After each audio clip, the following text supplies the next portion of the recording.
nk'uko benshi babitwandikiye babidusaba twagomba tubashikirize aho duhagaze nk'abakristu ku bijanye n'ijambo papa yashikirije mu kinyamakuru Associated Press cyo muri Amerika avuga ibijanye no guhuza ibitsina kuba bisangiye ko ari igicumuro atari icaha.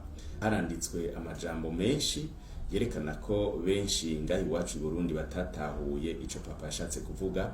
Ayo majambo mbere menshi akaba yerekana ko abarundi batari bake badashigikiye na gato iyo nyifato yo guhuza ibitsina kuba bisangiye, arivyo bita homosexualité canke lesbianisme mu rurimi rw'igifaransa. None papa yavuze ngo iki?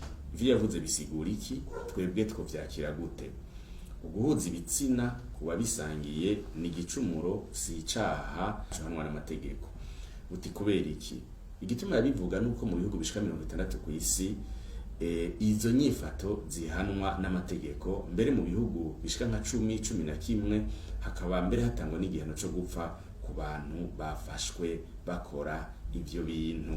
Aho papa hagaze nuko bene abo bantu badakwiye kwicwa. Ekleziya ntishigiki igihano cyo gupfa. Umuntu yakoze icaha, amategeko cyangwa ubutungane bw'igihugu bwo mufasha kwihanura, kuko upfuye ntabagishobora kwisubirako. Naco gituma Ekleziya itoshigikira igihano cyo gupfa, kuko umuntu abajanye n'igicumuro kandi yoshoboye kwisubirako. Hanyuma mbega abasuma, abasambanyi bafashwe baricwa? Ni kuki abo bobo baba bakoze nabi egome nabo nyene bo kwicwa? Papa ariko ararwanira kiremwa muntu mu magara make yiwe, ati abantu bene nabo nibabagorore, nibabahanure, nibabafashe, nibabaha igihano kibavuna gusumba, kibica gusumba. Murumva rero n'urukundo n'umutima w'impuhwe afitiye umuntu mu magara make yiwe.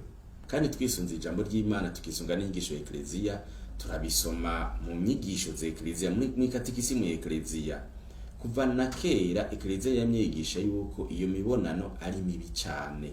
Mu Gifaransa bakora ijambo intrinsèquement mauvais. No kuba ni ikintu kibi muri kamere yacu, ubwacu ni kibi gose. Kuko izo nyifato zihushanye n'intumbero kama y'ingene abantu baremwe. Umugabo n'umugabo, umugore n'umugore ntibashobora kujana kuko birahushanye na kamere kabo ndemanwa. Izo nyifato zugara irondoka, ko umugabo n'umugabo ntibashobora kurondoka, umugore n'umugore ntibashobora kurondoka. Izo nyifato zirahushanye no kuzuzanya Imana yategekanije hagati y'umugabo n'umugore. Nico gituma uko vyogenda kose Ekleziya itazigera ishigikira canke ngo impigi bene abo kurangwa n'izo nyifato. Hari abibaza ngo papa yabishigikiye, ngo papa yabahaye ngo uburenganzira, mbere bimwe bakageza n'abakoresha amajambo aremereye ngo isi igiye kuba Sodoma na Gomora tuzi, ngo mbega papa ntagisoma Bibiliya. Bumva ko uko nukudategera namba ico ashatse kudushikiriza.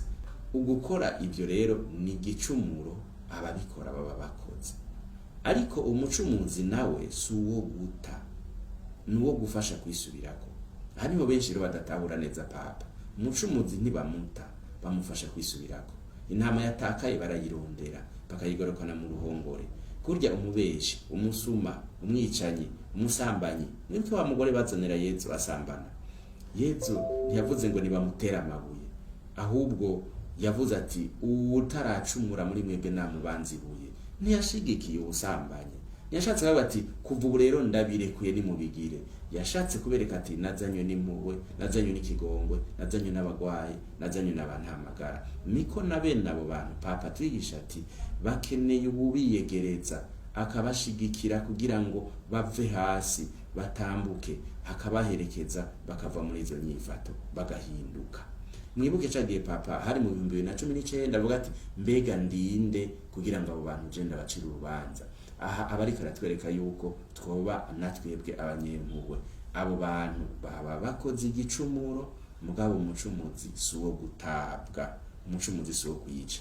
None rero muri make papa ntashigikiye uguhuza ibitsina kuba bisangiye nta namba. Ubwa kabiri, inyigisho za Ekleziya n'ijambo ry'Imana biratomoye neza kuri iyo nyifato. Nuko uguhuza ibitsina ari igicumuro, ni nyifato mbi cyane muri kamere yayo. Bwa gatatu, Ekleziya ntizigera ishigikira abantu bakora ivyo bintu biteye isoni kandi bihushanye n'akaranga k'umugabo n'umugore mu Imana yabaremye. ubwa kane papa ntashigikiye ko abo bantu bicwa canke bahabwe ibihano biremereye, nibafasha ahubwo kubivamwo. Umwana wawe acafuye uramwoza kandi ntumutana n'umucafu. Ubwa gatanu guhuza ibitsina kuba bisangiye ni igicumuro, si icaha c'agacamutwe. Abo bantu bakwiye uwo bafasha kubivamwo. Ubwa nyuma ekleziya irazi ko hariho abagomba gusigura nabi ivyo yigisha kugira ngo bemeze kandi bashira imbere izo nyigisho zishigikira izo nyifato. Ekleziya ntizoshigikira homosexualité, ntizoshigikira lesbianisme kubera amategeko amaze kubirekura mu bihugu hirya no hino, canke kubera urwamo rw'abifuza yuko zija mu ngiro mbere bagasigurana nabi inyigisho z'ekleziya, inyigisho z'umuvyeyi Papa. Murakoze, Imana ibahezagire.